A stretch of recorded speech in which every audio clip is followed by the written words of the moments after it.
By the way, you're playing a robotics engineer, a genius, basically. Yeah. How did you prepare that? I'm a genius. I'm kidding. I interviewed a lot of people in AI and robotics, engineers, et cetera. My brain does not work like that. There's a part of my genetic family that is really good at math and engineering and inventing, and I sadly did not get that. So I had to just learn as much as I could about it and try to understand what it would feel like to be that smart, to be that brilliant, what it would be like to work in that environment.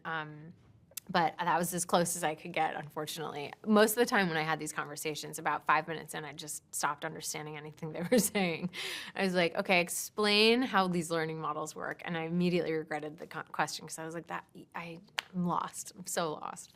But I think that is just having respect for what she did is the first step. And I have a ton of respect for anyone who makes these things. It's incredible.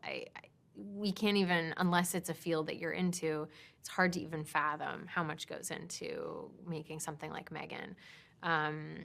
The conversations were fascinating. I learned so much about the actual programming of AI, the way they learn, all of that, to the way they move and how difficult it would be to actually make something that moves the way M3GAN does, spontaneously and so smoothly. Has spontaneous verbal responses and physical responses to things. You know, we're not quite there, but it's not impossible. And how was your collaboration with Gerard, who directed the movie? Gerard is amazing. I think the thing about Gerard I admire the most is just his like absolute tonal vision for the movie. I'm not sure anyone could have hit the marks that he does, swaying from really dark comedy to camp to drama to tension to horror. I mean, he really hits it all, and yet you still feel like you're in the same movie, which is quite a feat. I think that's kind of his superpower. And we worked on it for a long time, and we talked and prepped about it for like a year before we filmed it, and then we've been working on it now for a while. And the whole time was really just a collaboration of trying to get Gemma to a place that felt real, try to get the story to a place where it all felt consistent, you know, all of that stuff that you do to try to polish it into as shiny a diamond as you can before you even film it. And then after the fact, making sure that it feels like it's as strong as it could possibly be. And he was, you know, at the helm of the ship every step of the way. And what was the energy like on set? The energy was, we filmed it fast, really quickly. We were in New Zealand. The energy was very much like, we do not have enough time to make this movie. Not even close. We're gonna do our best. And one of the stars of the movie in the form of M3GAN is very hard to achieve. And we underestimated how difficult it would be to achieve her. And yet we still have the same amount of time to make the movie. So buckle up, let's get it done. That was the attitude. And everyone was such a good sport and was so talented and professional. And yeah, it was a full team effort. Definitely one of those. Did you enjoy shooting on location in Canada and New Zealand? Yeah, I did. Yeah, very much so. It was 2021 in the summer, and it was still a time, as it is now, even on film sets where everyone's masked and you're doing testing. But since we filmed in New Zealand, at that point there wasn't any COVID in New Zealand, so we all, those of us who came in from the US and elsewhere, did the 2-week stay in the isolation hotel. And then once we were through, we were just back in time, pre-COVID, in a normal society, filming normally, which none of us had done for a while at that point. And so that part of it felt like such a privilege. And I loved being in New Zealand. We were in Auckland. It was really nice, even though it was winter. It was beautiful. The people are phenomenal. Yeah, really good experience. Following up on what you were saying before about the term, by the way, I couldn't agree more, how it touched, you know, hits on all these different cylinders. Yeah. I feel also that the film had a bit to say about, you know, our dependence with technology. What do you think? Definitely.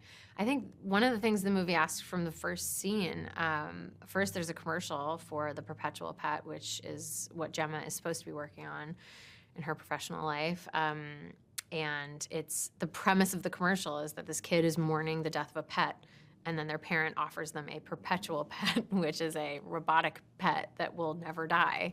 And one of the lines in the commercial, it's like a pet that will live longer than you do, which is such an uncanny concept for a child. So already we see a parent putting a Band-Aid over a loss with something that is a robotic toy that will outlive them. And then you go right into the scene of Katie driving with her parents where she's playing with the perpetual pet. And her mom tries to draw her attention to the beautiful snowy mountain. And she's like, yeah, whatever. And then she goes back to playing with it. And it's a recurring theme throughout the movie. I think, I mean, this is not a new sentiment, but I think that technology, as long as it's existed, as long as we have been making things as humans, they often go very quickly from tools to weapons. And I just think that we're a little behind the 8 ball in the conversation about AI and its transition from tool to weapon. And I think it's just something that we all should talk about very openly as a society and decide how we feel about all of this, because it's moving very fast. And what is your relationship with technology like? It's interesting. I feel like a Luddite in some ways. I used to be much more like on top of it all. I don't have smart devices. I don't. I try not to, like, if I get served an ad in an app, I try to leave the app to go like open to go to that website in a different place, just so that I'm a little more mysterious to the algorithm, I guess. But in some ways, I'm totally tethered to it, just like everybody else is.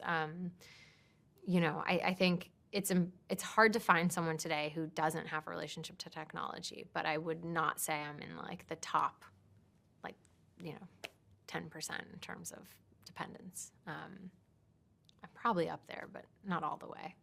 Not like Zoomers. They're amazing. So just to wrap up, how do you look back now at this whole experience of a movie where not only do you star in, but you're also an executive producer?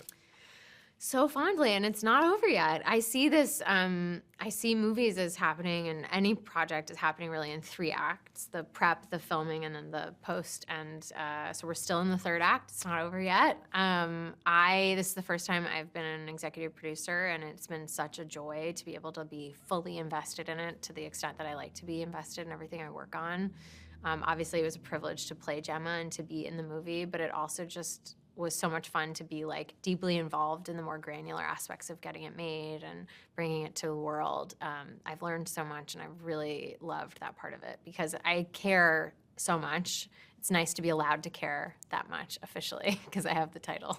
I can ask for the emails about what props have been cleared and what T-shirt logos are allowed to go in the movie and what locations we're going to use and all of that stuff. And I like the nitty gritty. What can I say?